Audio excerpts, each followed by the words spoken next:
And in the mystical experience, or in non-dual states, whatever you want to call it, you have this experience of mental constructs falling away. And in doing so, they're revealed to have been mental constructs. And these three, separation, self, and substance, are three major constructs that can fall away. And in doing so, you see that they were experiences you were having, but they don't necessarily reflect the objective nature of reality. You're not objectively separate from anything. Nothing's separate from anything else, truly. It only seems that way in our experience. There is no solid, stable self that's separate from the rest of the world that has experiences. That self can fall away, and consciousness is still there, illuminating experience. And finally, the sense of any solid, stable ground that we can hold on to dissolves, and it feels instead that reality is a process.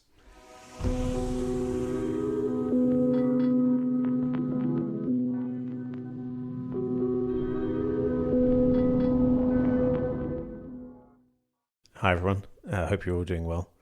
This week I wanted to announce that I have a book coming out. It should be out in about a year from now, so that's autumn of 2024. I know a lot of you have been wondering for a while, you've been intuiting that there's a book on the way, and so now it's finally on its way officially. It's provisionally called The Dawn of Mind, How Matter Became Conscious and Alive, and I signed a book deal with a great publisher called Prometheus Books, who are a large independent publisher. They were founded by a philosopher called Paul Kurtz, who's known as the father of secular humanism. And so the fit is really ideal, because my whole journey was one of being raised in kind of dogmatic Christianity, and then rejecting that and the supernatural beliefs behind it, and the control mechanisms, and really aligning with naturalistic philosophy and science, but wanting to retain the stuff that makes life worth living that can be found in spiritual traditions. And that's very much the kind of perspective that seems to fit there, the marriage of science with questions about how we live a good life. So I'm very excited to be working with them. And the book itself, so as I mentioned, the title is The Dawn of Mind, How Matter Became Conscious and Alive. At least that's the provisional title. And it began as an attempt to basically explain my living mirror theory of consciousness, the idea that life necessitates consciousness. All living things have experiences to do with being a living thing, not necessarily just to do with having a brain. Brains elaborate consciousness in systems like us, but creatures without brains can have consciousness as well. So that's the scientific position I'm taking, and that I've previously published under living mirror theory. And I always knew I needed to also package it in a worldview, because consciousness is the way that we experience the world around us. Our sense of reality comes just through consciousness. And so questions about consciousness are inherently questions also about reality. You need to be reckoning with that. But more and more, I realized that just how crucial the kind of philosophy, the metaphysics, the world building side of things really is. So the book now is kind of currently structured in two parts. First part is pretty much straight philosophy in terms of building up a picture of the world that lays a foundation for this idea that consciousness and life go hand in hand to make sense.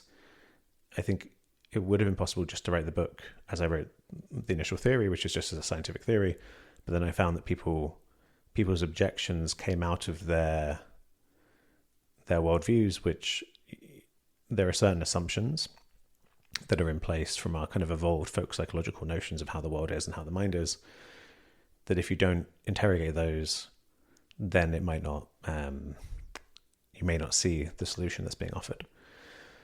So I might share with you all the kind of current outline of the book. It's been really great to clarify my thinking in such fine detail, to really set it out, paragraph by paragraph over a book length treatment. And it actually generated some new insight, which I wasn't expecting. I thought I had everything, all the details figured out, but it's been really fun to, it's developed my thinking a little bit. So I thought I would share with you how it's currently what I'm arguing, basically.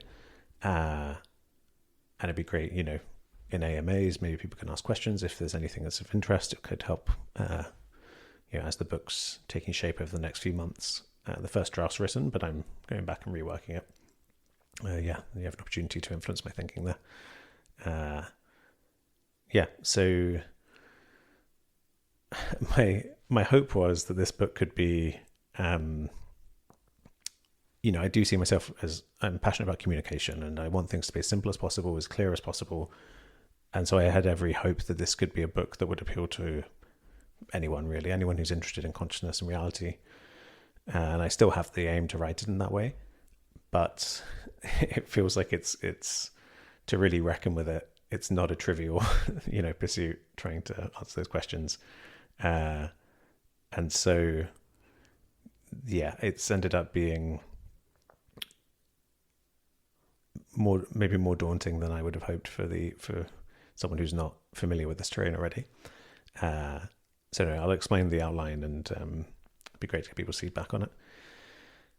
Okay, so the feedback could be in the form of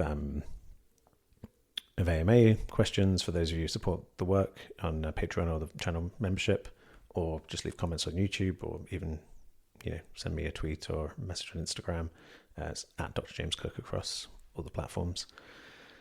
Okay, so we need to begin with the common folk psychological intuitions about consciousness and reality that we carry, and that especially we carry in the Western world. The assumptions that most scientists are carrying around if they've not engaged in any contemplative practice or had any kind of extensive insight into the nature of consciousness. And the relevant aspects here are that we typically feel like we exist in a world that consists of separate objects, and we feel that we're one of those objects. The body is something that's separate to the world around it. So you have separation. That's one assumption about the nature of reality. And the next one is that within the body there's a self, a stable thing that has experiences. And the third one is that our experience of substance, of things being solid and stable, in the sense that as I'm sitting on this chair, I'm not falling through it right now. I have a sense that it's a solid substance. That reflects something true about reality. That experience of solidity reflects an actual solidity in reality. So here we have assumptions of the reality of separation, of self, and of substance. And in the mystical experience, or in non-dual states, whatever you want to call it, you have this experience of mental constructs falling away. And in doing so, they're revealed to have been mental constructs. And these three, separation, self, and substance, are three major constructs that can fall away. And in doing so, you see that they were experiences you were having, but they don't necessarily reflect the objective nature of reality. You're not objectively separate from anything. Nothing's separate from anything else, truly. It seems that way in our experience. There is no solid, stable self that's separate from the rest of the world, that has experiences. That self can fall away, and consciousness is still there, illuminating experience. And finally, the sense of any solid, stable ground that we can hold on to dissolves, and it feels instead that reality is a process. So for my audience, I probably don't need to spend much time explaining that I think these are valid insights that align with science, but I go into that in the book for anyone who's not convinced, who thinks these are kind of delusional ways of experiencing the world. So then moving forward, the idea is to say, well, if this does represent a kind of clearer seeing that these things are constructs, and if it gives us insight into the nature of consciousness as being a kind of grounded in a formless awareness that transcends subject and object. So there's the contents of consciousness we could talk about, and there's the space in which those contents arise. You call this non-dual awareness because there's no duality between this appearance of a body and the thoughts that we might usually think of as the self, and the things that seem to arise from the outside world, the visual input of the world around me, sounds. All of those arise equally in this non-dual formless awareness. And also, I'm emphasizing the contrast between the contents and the awareness here, but they're not actually separate. So that's another way in which it's non-dual. But for convention's sake, we can talk about the contents and the awareness in which they arise. So with this, we can sketch a metaphysical picture of what's going on in reality if we don't exist in a world of separate objects that are made of solid material substance. So I've outlined this before on the podcast, but the kind of speculative story that I think makes sense to me is to start with true nothingness. For something to be truly naturalistic, it needs to start with nothingness. You can't just say, well, God exists or consciousness exists or matter exists. You need to start with nothing. And if it's true nothingness, boundaries or limits can't exist within that, because it wouldn't be nothing if they did.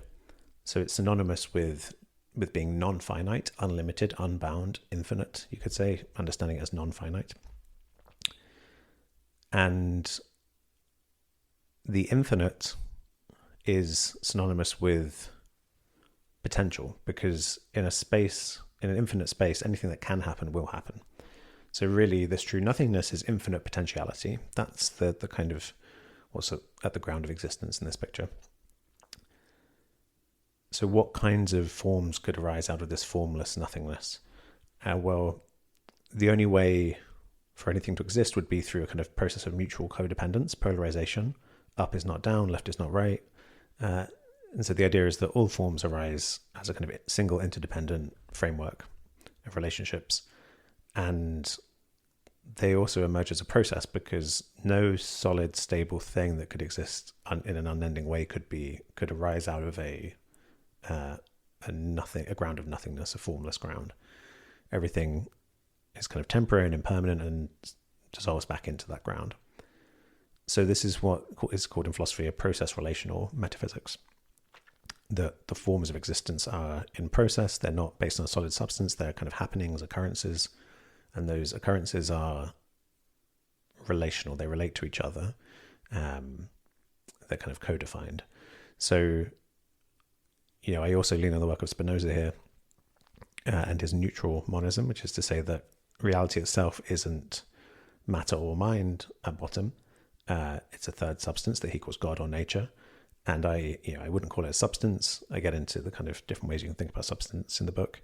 But it's a substance in the sense that it's the ground on which everything depends, but it's not a solid material thing with its own kind of substantiality.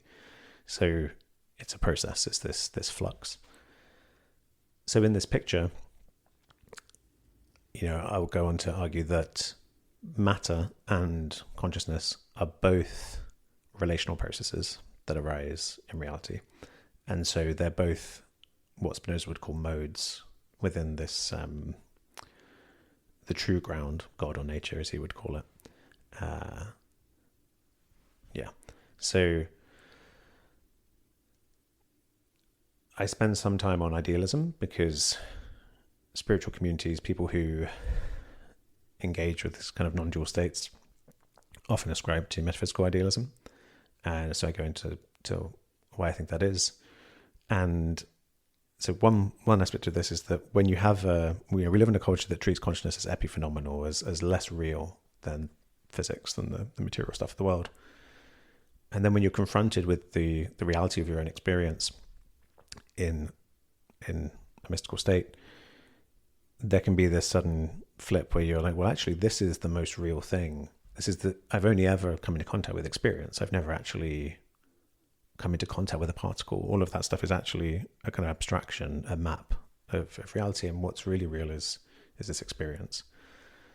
So I think that recognition of the reality of experience is valid, but it doesn't necessarily mean that consciousness is fundamental. So I advocate for what's called a non-reductive metaphysics, where things that emerge are just as real as the things that they emerge out of.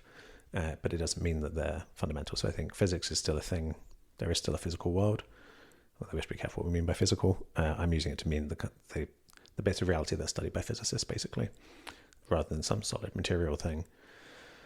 But yeah, mind is also real. So from that, I kind of reject the idea that of subjective idealism, the idea that conscious contents, all these qualities, are what reality is fundamentally made of. And there's another kind of idealism where you could say, in a lot of Buddhist traditions, the idea of kind of enlightened formless awareness as being fundamental, as being the kind of ground of existence.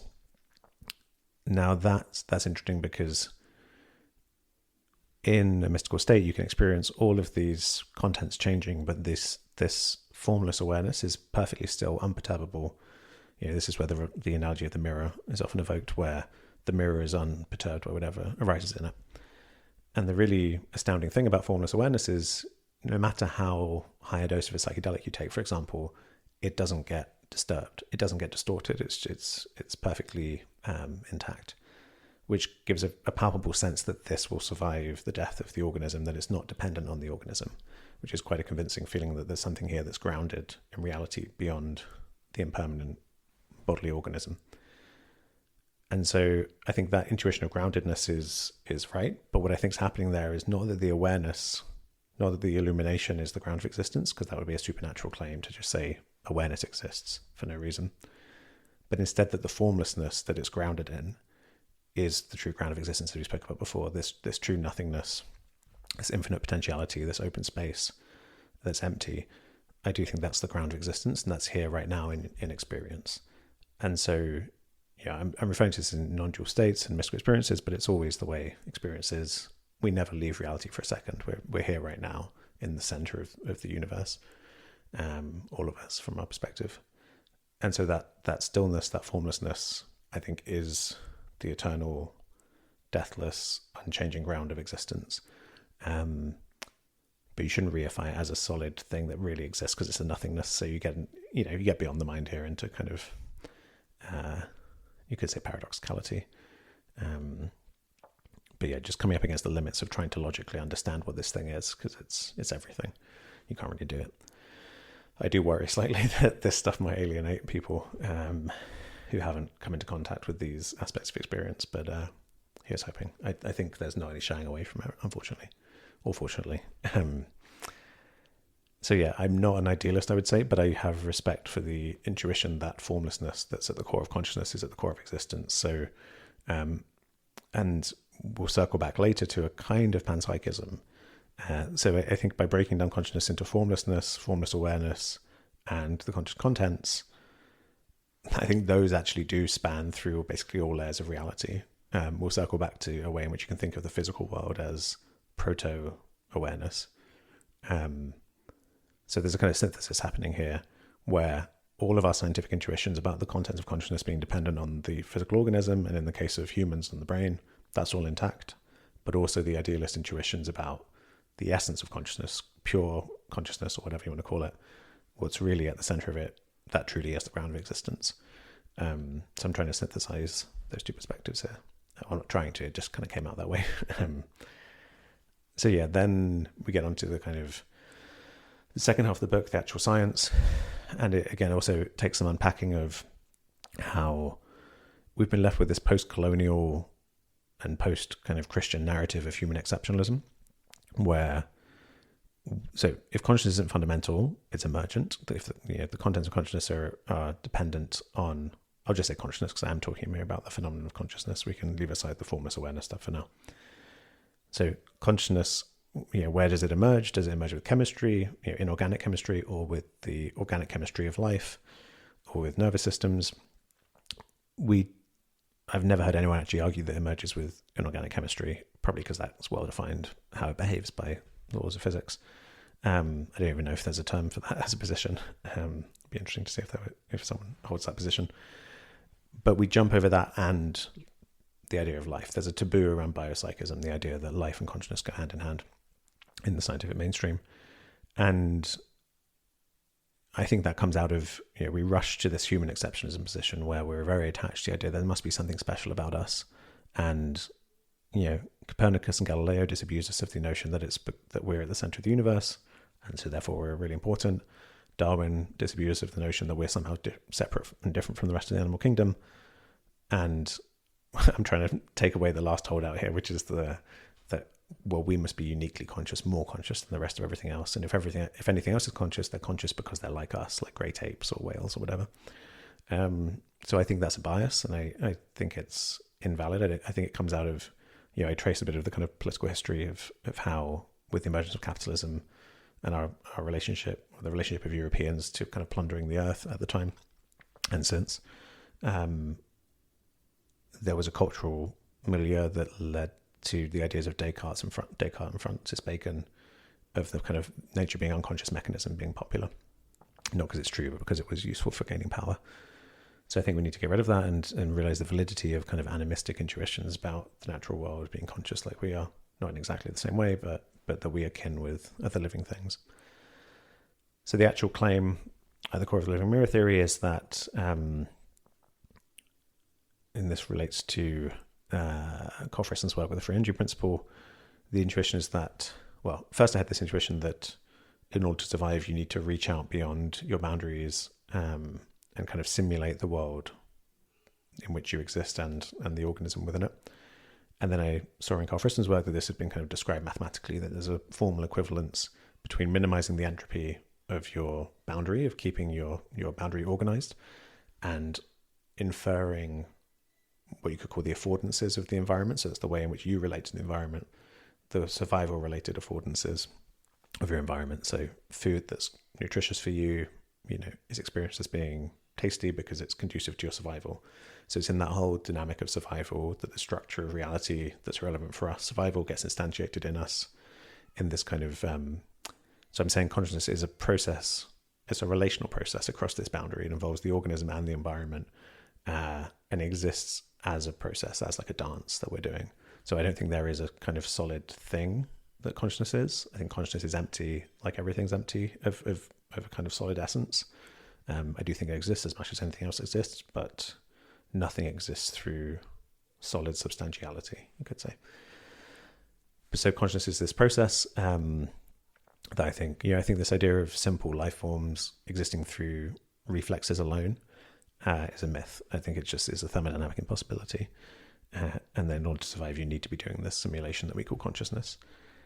And so finally, the unanswered question is where awareness fits into this framework. I spoke about formlessness, I spoke about consciousness, but this formless awareness that's somewhere in the middle, what is that? Well, if consciousness is this way of relating, this very complex way of relating, especially in creatures like us, you could think of awareness as the space of potential contact. So in this establishing of a dynamic of interacting across a boundary, contact is happening, interactions are happening, and in that behavior, there is a space for potential contact and interactions to occur.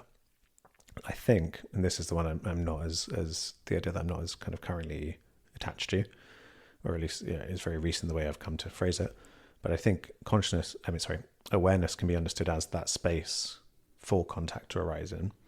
And so we're talking as kind of like functional space, but it's experienced as this empty, spacious awareness. Now, if awareness arises with organisms interacting with the environment, and it's a kind of contact, well, all of physics, I unpack this in the book, the kind of process-relational view of physics. This was explored well in Carlo Rovelli's book, Helgoland. This idea that all of physics really is interaction. There is no solid material substance there, it's just interactions. So the interactions or contact that happened with the organism, what's to say that if that's awareness, then the interactions or contact that happens with what we call particles, how is that different? Is that also awareness? And I would say, well, given that there's no dynamic of the living system to give meaning or imbue qualitative contents, I wouldn't call it awareness, because awareness gives this experiential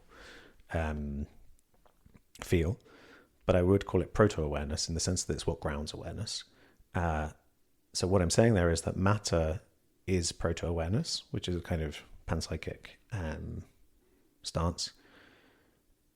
And again, you shouldn't reify it and think proto-awareness is a solid thing that exists and it's like an experience. I think we can't really imagine. I think this maybe tests the limits of our imagining. Is the proto-awareness of matter anything like our experience?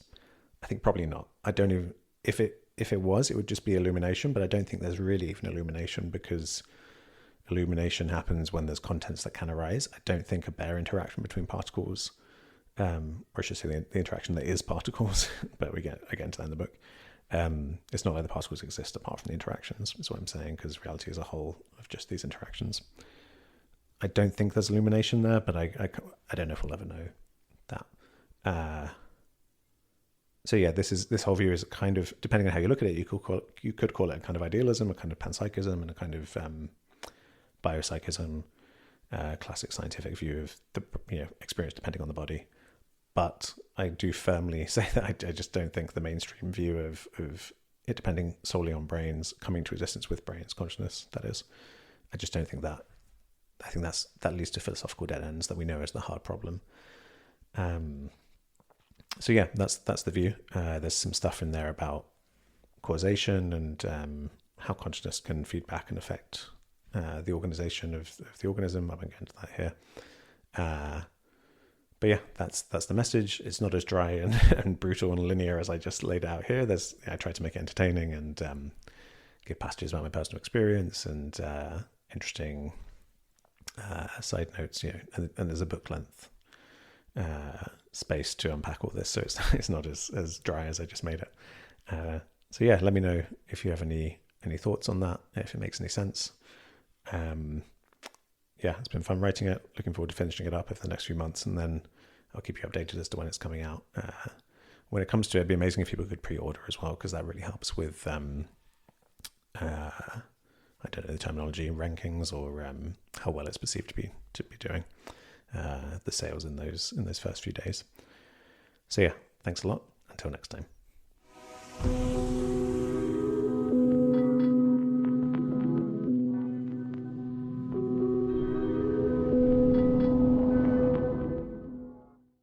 Thanks for listening. If you're watching on YouTube, please like and subscribe. And if you want to help the podcast reach a wider audience, you can leave a review on Apple Podcasts.